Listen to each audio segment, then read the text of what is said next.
Final part of Chennai haunted hotel.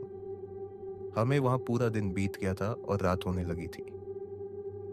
जब हम hotel पहुंचे तो हमने उसी आदमी को रिसेप्शन पर देखा जो पिछली रात था। हमने उससे जाते ही पूछा कि वह आज सुबह कहाँ था। तब उसने बताया कि उसका घर पास ही है, वो रात को अपने घर निकल जाता है और सुबह दोबारा होटल आ जाता है।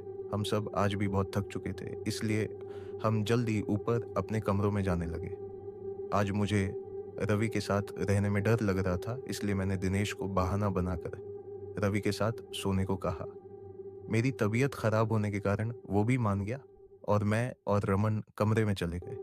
डियर लिसनर्स, अगर आपको हमारा नैरेशन का तरीका और स्टोरी पसंद आ रही है तो चैनल्स को सब्सक्राइब करें और वीडियो को एक लाइक दें। आपका लाइक हमें मोटिवेट करता है।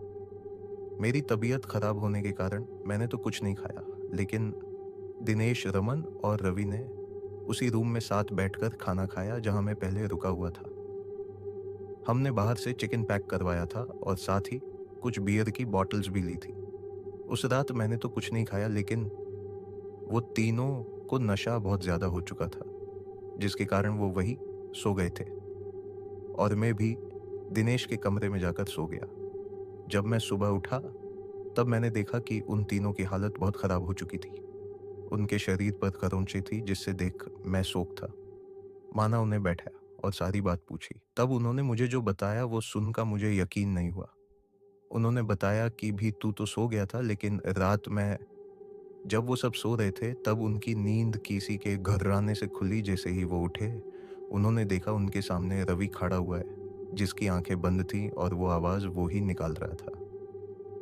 दिनेश को लगा रवि मजाक कर रहा है, इसलिए उसने रमन को भी सोने का इशारा किया और लेट गया। तभी किसी ने दिनेश का पैर पकड़ ली है, जोर से खींचा, जिससे दिनेश घसीटता हुआ दूर गया।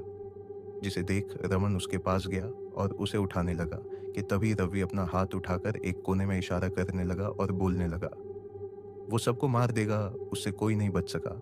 जिससे दिनेश और रमन दोनों बहुत डर गए। उन दोनों ने रवि को पकड़ा और जोर जोर से झिंझोरने लगे, जिससे रवि ने उनको जोर से ऐसे धक्का दिया कि वो दोनों ही दीवार से टकरा नीचे गिर गए। पर वो बताते हैं, जहाँ वो गिरे थे वहाँ मेरी शर्ट रखी हुई थी। मैं सोने से पहले उसी कमरे में कपड़े बदल कर आया था और मेरी शर्ट में वही भभूत लगा हुआ था। उसने वो शर्ट लिया और रवि पर डाल दिया, जिसके बाद रवि जोर जोर से हाथ पैर मारने लगा और उन्होंने जैसे तैसे घसीट कर उसे कमरे से बाहर निकाल कर लाए। भाई, हम दोनों इतने डर गए थे कि बात नहीं। उनके इतना बोलते ही मैंने भी उन्हें सारी बात बताई, जिसके बाद हम उस होटल से तुरंत निकल गए। और हम सब वहां से निकल गए। जब हम नीचे पहुंचे तो आज भी वो रिसेप्शन वाला आदमी गायब था, लेकिन इस बार हमें पता था वो वहां रात मैं क्यों नहीं रुकता।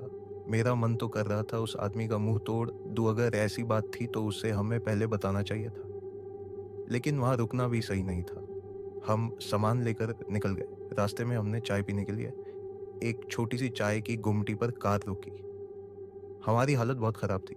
हमारी घबराहट चेहरे पर साफ नजर आ रही थी, जिसे देख उस चाय वाले ने हमसे उसका कारण पूछा। और डियर लिसनर्स, अगर आपको हमारा नैरेशन का तरीका और स्टोरी पसंद आ रही है तो चैनल्स को सब्सक्राइब करें और वीडियो को एक लाइक दें। आपका लाइक हमें मोटिवेट करता है।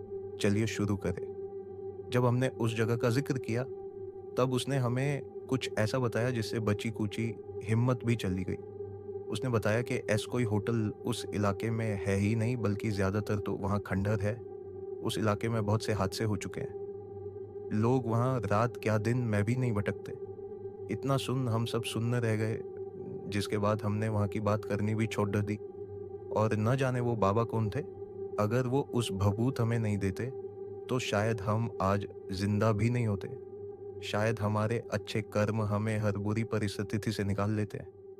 यह थी गुकेश की कहानी, जिसमें उन्होंने एक ऐसी ट्रिप की जिसमें उनका सामना एक अजीब एंटिटी से हुआ जो शायद उनकी जान भी ले सकती थी। इस कहानी का सफर यही तक था। हमारे साथ बने रहिए ऐसी ही और डरावनी और सीख से भरी कहानियों के लिए धन्यवाद।